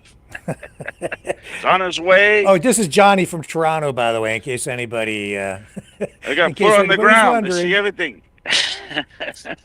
So, what are you watching this on? Where are you watching this stuff, John? From Musk satellites. Of course. I'm watching on Agenda Free. Agenda Free. What's that? Yeah, it's live. I don't even. This guy is always on live, everything. So, but you have to rewind for the protesters, though. Oh well. He showed them, and now he's. Anyhow. So, what do you think? What do you think of what happened with the tariffs today? Really, it doesn't affect me. Just the car parts. That's gonna hurt. But hopefully, my car don't break down. Knock on wood. Because the car parts will probably be expensive. They're saying this could add $12,000 to the price of a new car. Yes, I don't need a new car. Well, there you go. So I don't think you do either. No, I like my old Volkswagen. Yeah, but I don't need a new car. But it's gonna, the sales are gonna drop. That's for sure. Oh yes, yeah. People don't want to pay, and I heard this afternoon that he's gonna lower between 10 to 15%. Yeah, well, I'm not surprised. I don't see how he can. Trump's gonna kill the U.S. This is insane. And people keep saying, "Well, Canada's too small. We can't fight back." Oh no, it's not just Canada. He's doing it to everyone. Don't forget. So as these tariffs, as Mexico, Canada, China, as we all retaliate, the U.S. is screwed. Like he's screwed. He did me a favor today, Trump. Trump did me a big favor today. Yeah? I've had a lot of money just sitting there collecting dust. Yeah. And today, Yeah. I put some of it to work on tech stocks I bought. Uh-huh. Because they tanked big time today. Yesterday, they've been tanking for like 3 days in a row. Yeah. And today I went in on half. Tomorrow, if they tank again, I'm going to go the other half. So you're always talking about how everything is rigged. Do you think that's part of it? Do you think he's doing some of this stuff to just manipulate markets? Definitely. The market is a bubble. You know that. Stock market is a bubble. Okay? Yeah. And we have to get it down before it can go back up again. So that's what's happening right now. It's a cycle. And once it goes down, if you buy at the bottom, Rick, and you happen to find the bottom, it's hard to do. Yeah. You're going to be a very rich man, because it's just going to, I'm telling you, this market, I don't know, it might happen in a month, it might happen in 2 months. I don't know if the market's hit the bottom yet. But as soon as it hits the bottom, it's going to go like a ski hill, up, up, up, up, up, up, up. My cousin phoned me. I was talking to him today. His wife, she's a school teacher. And they gave her a big chunk of money to settle with the strike, and she put it in RSP into some fund, American fund, which is all American stocks. Last year, she's made 56% profit. Wow. On that money. 56. It was all on tech stocks, Apple and Nvidia, all those stocks. And she's made 50. I says, man, she's lucky. I said, well, look at the market today. But it'll go back. Tech stocks, they will recover fast. And that's what I bought. I got a lot of BCE. The dividend's good, but I'm down. And they doesn't want to go back up. So, right now, I don't know. If you want to make money right now, if you can time this market at the bottom, you're going to be a rich man. You'll make at least 60% profit on it. Yeah. But it's a cycle. The whole we need a pullback right now. We've had it too good for a long time. And we need everything to bottom out so things get cheap again. People start spending money. There's a lot of jobs. People were billed. It's life. It's a cycle. But what goes up, Rick, must come down. You remember that? Oh yes, yeah. That's a law. Yeah. Yeah. Inescapable. What goes up must come down. That's right. You can cheat for a little while, but eventually the airplane runs out of gas. And when it comes down, they make it come down. The big boys. They're showing the house right now. Yeah. The big boys, and they all get super rich again. Like, they know when to buy and they know when to sell. We don't. Yeah, that's right, because they control it. That's where the rigging comes in, right? Because Correct. When the whales start selling, well, then that affects the markets. So they don't have to wait or try and figure out when the bottom is going to hit, because they create the bottom by selling, right? I'm going to watch this, but I got one question before I go. I don't want to piss you off. Yes, you do. What has Russia done to Canada? Can you answer that? I asked everybody today. Everybody says nothing. They had done nothing to Canada. What has Russia done to Canada? What has Russia done to Canada? Right now, we're under massive cyber warfare and information warfare attack. Come on, Doc. Come on. No, it's true. No. Listen. Oh yeah, and they're manipulating our elections. They're definitely influencing you got no that. proof of that either. Come on. Yes, I do. No proof. No. Yep. The only John. question you have that to I be got. naive to think that they're not. One guy said. Oh, he did threaten to nuke us. He did. Yeah, Putin did do that. Well, yeah, that wasn't cool. I don't care who's threatening to nuke us. I'm always going to be against that. Well, Anybody one guy threatening says to Freeman. nuke us, I'm against Freeman was born in Ukraine. That's why. Also, they're completely disrupting the entire world we support by invading Freeman Ukraine. because she was born in Ukraine. That's actually an assault on the entire Western world. And and as Yulia just pointed out, they really are the ones who are trying to bring in this new world order, which I'm really not keen on. which just upends everything that Western society, every Western country has been Who's based that? on. So they have done that. Yeah, there are other things Who's that? too. Who's that Also, lady in plus the white we, dress? we beat them in hockey, just like the U.S. But that's There's that's JD okay. Lance. Are you going to show this or? Yeah, I'm gonna. or What? So what? You're talking about him addressing Congress, right? it started right now. They're all there. They're showing JD Lance and Cotton and some lady in a white dress. She looks good. And bunch of other old guys. They're all billionaires, I guess.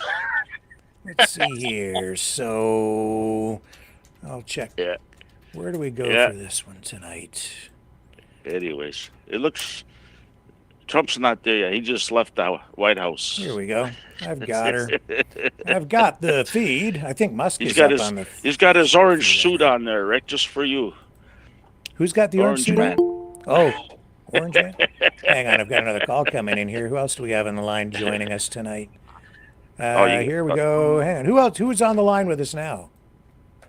It's your good old dragon. Mr. Dragon from Montreal. Hello, sir. Welcome back to the program. Hello, hello. Well, you know what? I want to answer to your question, Johnny. What did Russia did lately?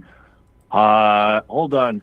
I've heard of probably 3 days ago that a vessel was around the Alaska seas and did break some of our underwater internet cable with their with the anchors. Yes, I never heard of that. Let me Oh just get the yeah, other phone. that's because you only watch the pro-Russian sites, John. This has been an ongoing problem for months now with where they're cutting communications cables and around the Baltics. My phone's working, by the way. Sorry, what's that? Internet's working. Internet's working. But Okay. I don't know. I don't know about that, but Yeah, well, it's true. It's absolutely true. They've been engaging in, exactly I those don't kinds know. of those acts of sabotage. yeah, Yep. I'm not a liberal, anyways. But What's liberal got to do with that? Freeland, if you're Freeland or Trudeau, they're diehard Ukraine. Well, they want votes, eh? It's all about the votes. Same The with votes? Poilievre. They all want the Ukraine votes, right? They'll say anything for the Ukraine. The to Ukraine vote for. population isn't large enough to nationally for them to go on that side. I wouldn't say In Canada, I wouldn't say how many war is all Ukrainians that in popular, Canada? John. I don't How think many it's Ukrainians in Canada? It's I we got have a lot we of have good a friends we have a that are fairly large Ukrainian. diaspora. I in think they're hard Alberta. workers. What's I that? got nothing against them, by the way. Good. I'm glad you don't have anything against Ukrainian people. Although you did say one time you hate them. No, I don't hate. I hate. Yeah, I you hate did the tell me leaders. that. You said you don't like Ukrainians. You did tell me that. The leaders. I'm talking about the soldiers. and Yeah, the that's not leaders, what you said, but anyway. Wow. Okay. That's what I'm talking. And some of them I don't like either because they're protesting and they want us to, send our kids to Ukraine. But you know what I mean? Go Actually, fight. Dragon, have you heard any calls from Ukrainians for us to send our kids to Ukraine? I don't recall anybody asking for that. Levinsky said that the other day at the White House. I don't think he I'm had not specifically recalling asked it. for Canadians to go He and always put says boots on the ground over there.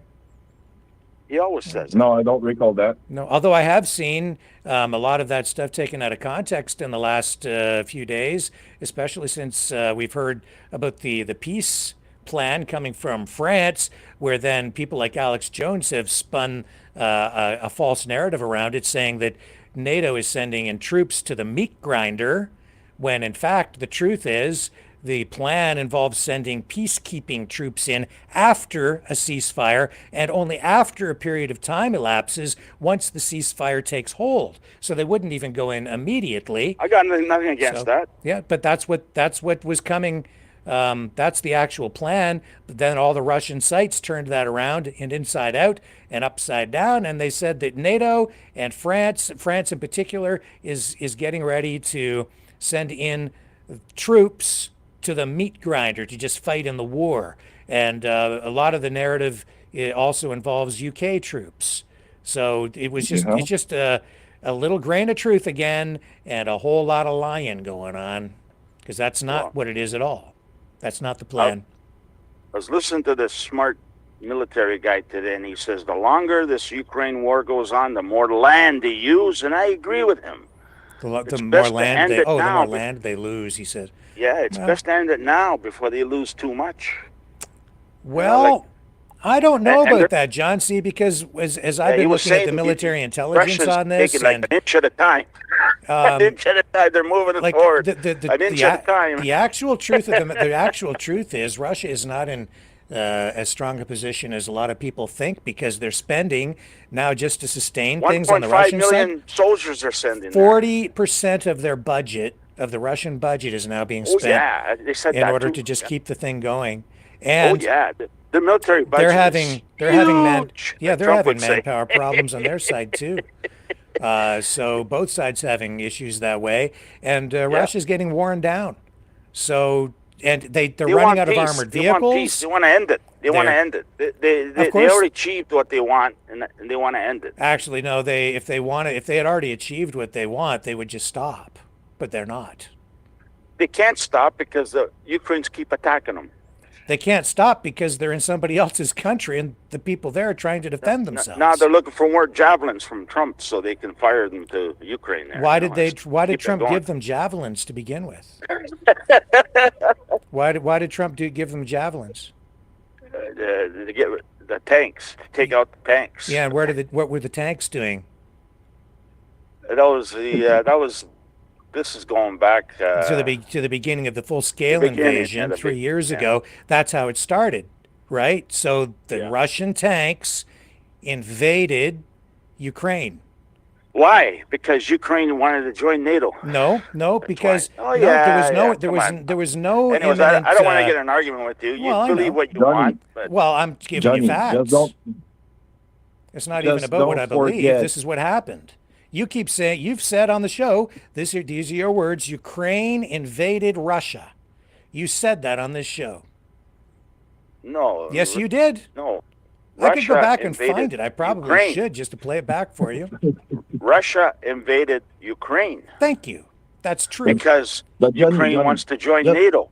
No, Russia. They don't want to well, that's the excuse, John. Just like the United States wants to take over. They still want to join NATO. Wants now to Trump take over says, Canada because of the big drug problem and the fentanyl going into the U.S. from Canada. A lab blew up in B.C. yesterday. Took out 3 houses. What kind of a lab? Was it a meth lab? I don't know what kind it was. I know you sent that to me. That's not to say there isn't a drug problem here. There is in every country around the world. But to suggest that Canada is the source, one of the main reasons for the drug problem in the United States, that's just absurd. He's lying his ass off about everything, that orange man. I have friends that live in B.C., and they're telling me that there's a lot of labs in B.C. Well, and the government does nothing about it. Oh, they do too. We have a drug problem just like every other country. Yeah, we got a big drug problem, and what does Trudeau do? It doesn't just that has not. They're spending $1.3 billion on border security. They're bringing in helicopters. Every province is doing more, and it doesn't matter what we do. It's not satisfactory to Trump because it's a BS reason to do what he's doing. Don Jr. left that ex, and now he's with a blonde girl. What's that? What?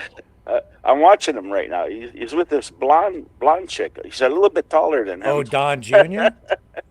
Yeah. Now, see, there's another example of great family values, his ex right? There, and he's with the blonde chick. I don't know what happened there. The whole thing is these people. I've just lost so much. If I have any respect left for them at all, Musk. There's another guy in the family values party, right? MAGA. The guy has 14 kids with how many different women? He gets around. Oh my God. Yeah, and then they sit there and preach about traditional family values. He's black, isn't he? He was born in Africa. What? What are you talking about? Oh, wasn't Musk born in Africa? South Africa. Yeah. Well, he's black. That's what they do there. Oh They have- no, John, he's speaking John, about John, the John. Okay, DNA. we better just shift the subject just a little bit to get Yeah, away from that, that's what they you're do, though. getting I- into Can I dangerous remind territory there, my something to friend. Johnny real quick? It's the most confusing day on Father's Day in Africa. All right, I'm joking around there. I know. I'm trying to But bring hey, up Johnny, the feed here. We're just, I think, minutes away from Trump doing his. Gotta put just some humor remember into one detail. life is depressing, man. You gotta laugh. Well, that's Laugh at true. all We got to this. laugh. Nobody gets out alive, Rick. That is for sure. Yeah, no one gets out That's alive. for sure.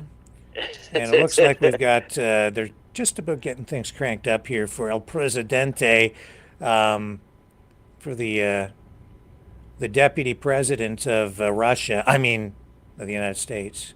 Yeah. With his red and blue tie. Hey Johnny, you got to remember one detail. By the way, there's Rick and that lady Donna that earlier that said about Bucha, right? Yeah. Or Bucha. I mean, you got to remember this part, Johnny. It was right at the start of the Russian invasion, and basically it was a bloodbath, man. Yeah. I'm not making joke about that. It's really a massacre. So yeah, I mean, you cannot take out this portion of the It's got war. nothing to do with in Canada. Ukraine. It's got, Got nothing to do with John, Canada. it has everything to do with Canada. Look at what's going on right now. It bread- has. And Ukraine's the breadbasket of look, the world there. Yeah, because of the- Ukraine and what Russia has done there, it's giving Putin everything that he wants. He's flipped the U.S. government. He has a couple of he's got his two got our own boys in problems there here, that he helped Rick. get elected.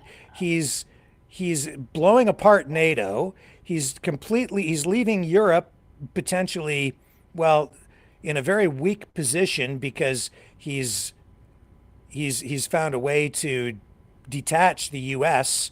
from its traditional allies. So Ukraine is about everything. It is. Nothing to do with us, Rick. John. Nothing to do with us. It has Nothing everything to do with us because it's about security, global stability. It's about realigning the world geopolitically, and Canada is integral to that. It's a global world, man. It's not Canada on its own. We're connected to every other country around the world. We absolutely are. It has everything to do with us. I've been stocking up, and this week I bought there was frying oil. You from Ukraine? Frying oil from Ukraine. I bought 4 bottles from Ukraine. Thank you, BlackRock. Yeah. Geopolitically, remember also that Ukraine is very close from Canada in certain ways. If you go by nautical means, it's very close and very easy to get here. So it's kind of a rear entrance for us or the Russian for this part of the land. So basically, it's a strategic point of the land. It's strategic You're right, and also you're right, resource. Dragon. Yeah, you're right. This is about just restructuring the entire world, the whole. I'm sorry, John, and I know that everybody wants to blame, Trudeau for everything, but this is a complete global Carney's realignment. part of it, so there you go. Vote for him. What's that? About Carney? Carney, he's part of it. He's part of that New World Order. Well, it's Putin's Carney. New World I don't Order. think Poilievre is. I don't think Poilievre is. He says he's not, but You mean the WEF, right? The World Economic Forum. that's right. blah, blah, That's blah. right. That's right. Russia Well, has their own version of that. You know that, right? Oh yeah. Yeah, they've got the St. Petersburg Economic Forum. It's just a think tank. It's just so demonized in people's minds. You just say WEF and people freak out. It's I'd rather live in Canada and live in Russia. That's for sure. I'd rather live in Canada. Well, I'd rather live in I Canada think- than the U.S. Well, I'm glad to hear that. You know what, Rick? Yeah, I Dragon, think where the people kind of have their brain kind of divided with the WEF and the New World Order and all the control part that is in the between, Yeah. is that because, like you said, it's a think tank of rich people that do have some power over certain strata of our lives, economically speaking, and the way that they are kind of planning the future. But at the same time, it's not the same way that the people think. But this is where You got a different camera on. You don't see the people walking in, Rick. Right now. But this There's is all where, the all you the see all the Supreme links Court walking between in everyone. right Actually, our feed is ahead of that one, I think, John, because we just had that on our feed. Oh, did you? I'm yeah, sorry. I think that one's behind us Okay, the Supreme Court just walked in there. by probably about 60 seconds, maybe even 2 minutes. So yeah, we're ahead. Not that I care about them. I just want to hear the speech, to be honest with you. Yeah. I just want to see that too. But what's he supposed to talk about tonight? Because you're the one who sent me the notification on this, and that's what alerted me to it. I didn't even know he was addressing Congress tonight. Oh, you didn't? No, I'm out of the loop. I was busy with bathroom repairs a lot of the day today, so I've been trying to catch up. Starting now, this is on until 11 o'clock, Rick. It's past your bedtime. Yeah. Oh my goodness, how am I going to survive? I don't know if that? you're going to make it through the whole thing. I'm going to need my beauty sleep. That's my bedtime. I know that much. So he's going to come on here and talk about all the things then, right? Like obviously Ukraine and how much he hates Zelensky and how much he appreciates everything Vladimir has done for him over in Russia. I know one thing he's going to talk about. Mm-hmm. How much he's achieved in 20 days or whatever. And he's achieved a lot, man. I don't think any president has achieved as much as he has. Well, give me a rundown. What do you think he's achieved? Big time. What? He's rounded up a lot of those bad actors in the States, shipping them out of there. He's got out of a lot of deals. He's finding a lot of corruption in the government. Look at today. Today he says he's 90,000 civil workers. He's going to get rid of half of them. Today, he's 450 buildings, government buildings. He says he's going to sell them. That's what has to be done. They're in big financial rut, and Trump wants to get out of that rut in like 1 day, but I don't think he can't. Rome wasn't built in 1 day, I tell you. Looks to me like there might be some efficiency gains being made, and where they're cutting some waste, but it also looks to me like an ideological purge. It's very targeted. They're going after programs that are progressive. They're going after political opponents, anybody that opposes them ideologically, politically. They're asserting control over every level of government, including the justice system, so that nobody can stand in opposition to them. That's largely what's going on. It isn't just about efficiency. It's about control of the entire system.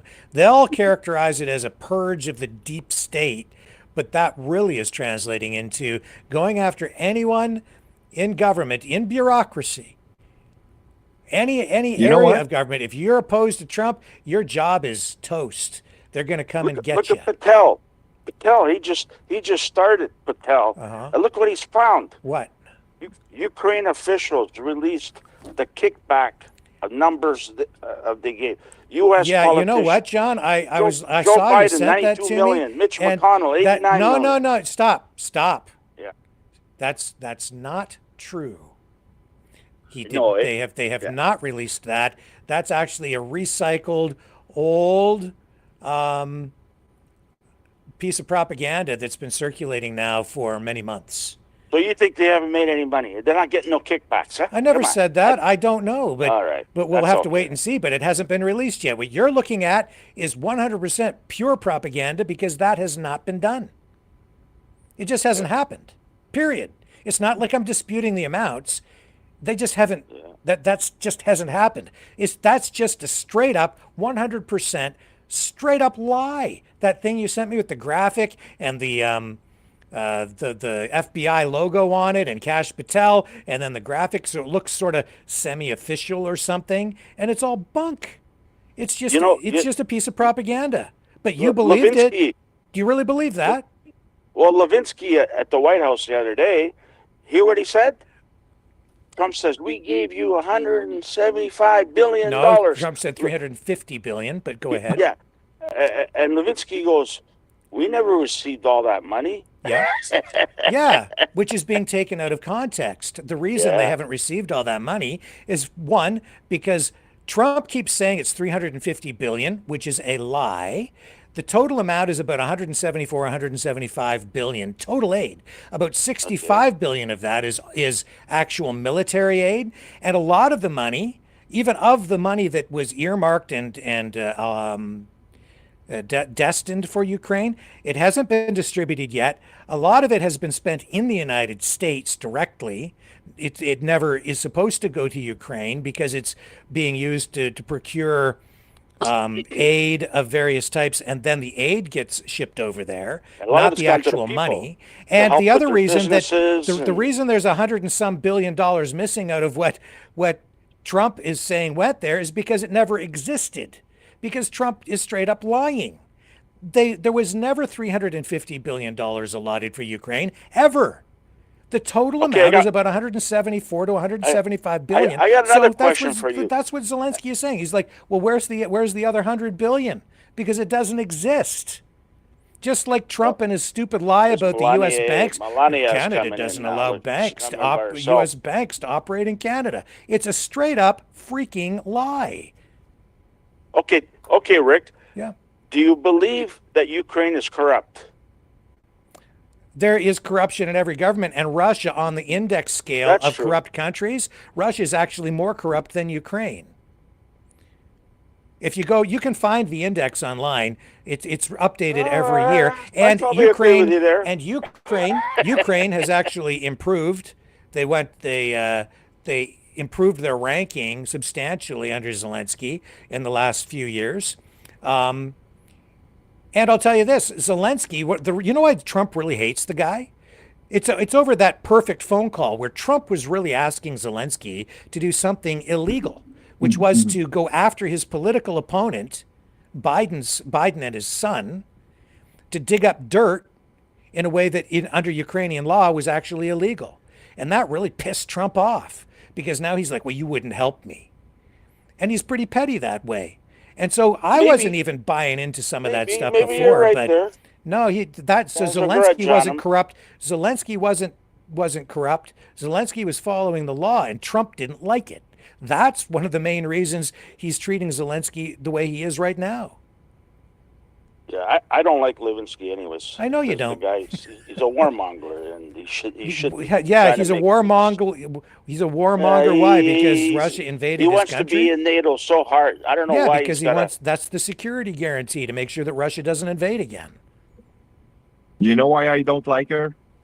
Because she got kicked AP from every press conferences. Even though I'm not like AP guy or a mainstream media kind of guy. I mean, whether I don't like your media or not, you've been kicked from press conferences. Yeah. That's not full free speech. That's not free. You're right, Dragon. That's not free speech. If you don't call the Gulf of Mexico the Gulf of America the way Trump is compelling you to, if you're a reporter, and Associated Press still has in their style guide Gulf of Mexico, so he bans them from the White House. Is that free speech, John? No. Yeah. No. I got a problem with that, man. That was probably CNN anyways. He doesn't like CNN. No, it's Associated Press. And you know what I see from the Newswire service. Let me tell you one thing about the Doge thing. To me, it's basically a Valkyrie operation from the 1940s, actually 1944, to take over, basically overstep the power. And basically, like some would say, it's basically like over-railing the guardrail of the White House and the separation of power. It's basically what it is. Yeah, but Trump wants his name in the book, saying he renamed the Gulf of Mexico to the Gulf of America. In history, Trump did that. You know what's going to happen when the next guy gets elected? They're going to switch it back out of respect for Mexico. That's what's going to happen. And so they should, because the guy he's just being an absolute jerk. You want to get it named, collaborate with the other countries. Trump that said he affected. wants a statue of himself, like yeah. in front of the White House there. He wants a statue of Trump, because he was the greatest president ever. Yeah, but he's not. He's not. He's the worst ever. Like he's I mean, doing a you good got job right John. now, Rick. You got to be doing. I think he is. You got to be doing some really serious crap wrong Everybody for me to out sit there, here put a and say 1 that up you're if worse you than think Justin Trump's doing Trudeau. a good job. Put a 2 if he's not. What's that? Oh. On the chats, everybody put a 1 up if you think Trump's doing a good job. But hey, listen, if Trump mandates a vaccine or he starts a war, which he did, I'm against the guy. Then I'm gonna throw the book at him. Do you not see that what he's doing is destabilizing the world and putting us closer to World War III than ever? Do you not understand that? No, he doesn't want. They don't want to be taking up. You know how much money that NATO, those welfare, the European Union, those welfare cases. You know how much money they've sucked out of the Americans. John, they want the Americans to pay for everything. Do you not understand why the United States has become the world dominant power? Trudeau, he's writing checks to everybody. Except for nobody's Canada, benefited. Canada. Nobody has benefited economically more with the situation after World War II than the United States. It's quite the other way around now, because they have the world reserve currency anymore. What's that? He doesn't want the Americans being taken advantage anymore. We're not ripping him off. 100,000 troops. We're not ripping him off. You know how much it's costing them? Do you know what it's 100,000 troops in Europe. Do you know what it's Trump's going to pull them all out of there, half of them anyways. And watch what happens to the U.S. Economy, to the U.S. position around the world. The United States is going to implode because of what he's doing. Because the United States economy is propped up not just by, oil, it's propped up by its military. So when he withdraws and is no longer the world power, when he withdraws from that position, the United States no longer has influence. The United States, why do you think the currency is going to collapse? $30 trillion in the hole? It's because of the military, Rick. Nevertheless, John, it's also you don't understand, but that whole thing doesn't have to collapse. He's making it collapse. And 37 trillion with the United States in its current composition is entirely manageable because it isn't just the United States isn't just a nation state power, like a power on its own. It is the global power, and it has the global reserve, the world reserve currency. So in that perspective, it's entirely manageable. But if he withdraws from that, which he is doing, he's isolating the United States, everything contracts, which means they have to pull in war with Russia. They will have Russia's to pull in massive amounts. They'll have to pull in massive amounts of their currency and take it off the market in order to prevent inflation from destroying the U.S. In rapid form. It's reverse Keynesian economics, which has never really been experienced like this before. He's making the crash happen. If Ukraine was fighting somebody like Poland, Trump would be right in there like a dirty shirt. If what? If who was fighting Poland? I'm just saying, if Ukraine was fighting Poland, Russia would be Trump would be in there like a dirty shirt because he knows he can beat Poland. But you're not to get into war with Russia. It's a losing proposition. John, if this is actually where the United States has made its biggest mistake. They didn't provide enough aid to Ukraine fast enough, and as a result, the whole war has dragged on unnecessarily. They can absolutely be beaten.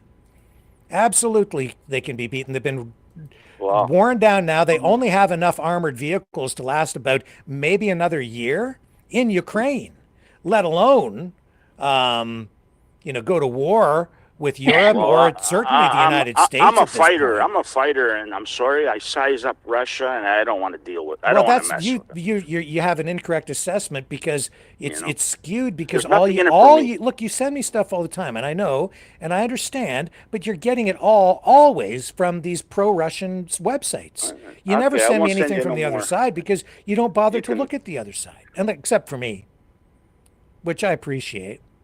That Jeffrey Sachs is the best guy. No, he's not. That guy, he is a selective historian and a historical revisionist. And while some of the stuff that he says is true, he oversimplifies things. Like when he says, and you sent me his thing the other day, which was a more fully produced version of an address that he made publicly, where he, you know, as part of that, here's an example. Accurate. Let me give you an example of Jeffrey Sachs and his dishonesty. In that clip, in that video you sent me, he makes a reference to 1999 former Yugoslavia, and he talks about how this is paraphrasing, but this is what he says: the United States engaged in a 78-day bombing campaign on that part of Yugoslavia to just break the country apart. And that's not true. The United States did engage in bombing, but that's because the Armenians were involved in what was amounting to a genocidal attack against the other side, in what was amounting to like a civil war. And there had been efforts made internationally to try and bring an end to that, and it became a very complicated conflict. And then the United States, I think they were in combination, I don't know with how many other countries, through the UN, decided that it was time to act because they couldn't get ceasefires to hold, and then it was turning into like a massacre and a genocide. So they went in and they started to bomb, you know, key infrastructure and to push the Armenians back. That's the truth of the matter. But he just says that it's all the United States' fault.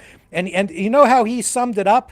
He said, so they engaged in 78 straight days of bombing the United States to just break the country apart, and that was bad. That's how he assesses it. That's not fair. That's not an accurate perspective. That's bunk. That's BS. That's just spinning up a narrative to make people view things in a particular way.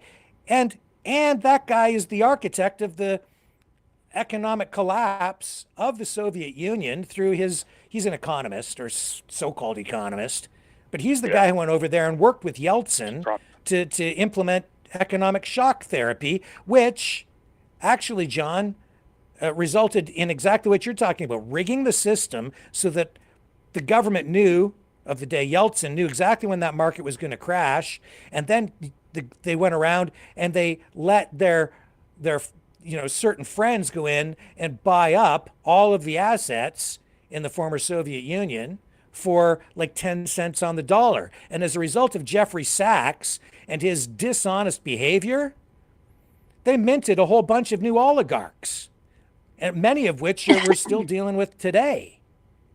He's part of the architect. He's part of the reason for all of these problems. Then he goes on television over here and spouts off all the time about how evil the United States is. That guy's freaking dangerous, man. They've been taking over a lot of countries, man. Here's the president. Weak countries. They don't want to mess with Russia. Jeffrey Sachs is a disingenuous Russian hack, and he's been working for Russia since the 90s, like literally working with them. So he's not unbiased. He's not impartial. He's a pro-Russian mouthpiece. And he's doing his job over here with his propaganda. That's the truth. Well, anyhow, I'm going to watch this. I hope, let's see what he says about the tariffs in Canada. Yeah, love you, man. Yeah. Thanks for putting up with me. Right? I know. I'm sorry if I pissed you off. You didn't piss me off. I'm just pushing back when I get pushed. Yep. Because I got self-respect. Because I'm Good, Canadian. But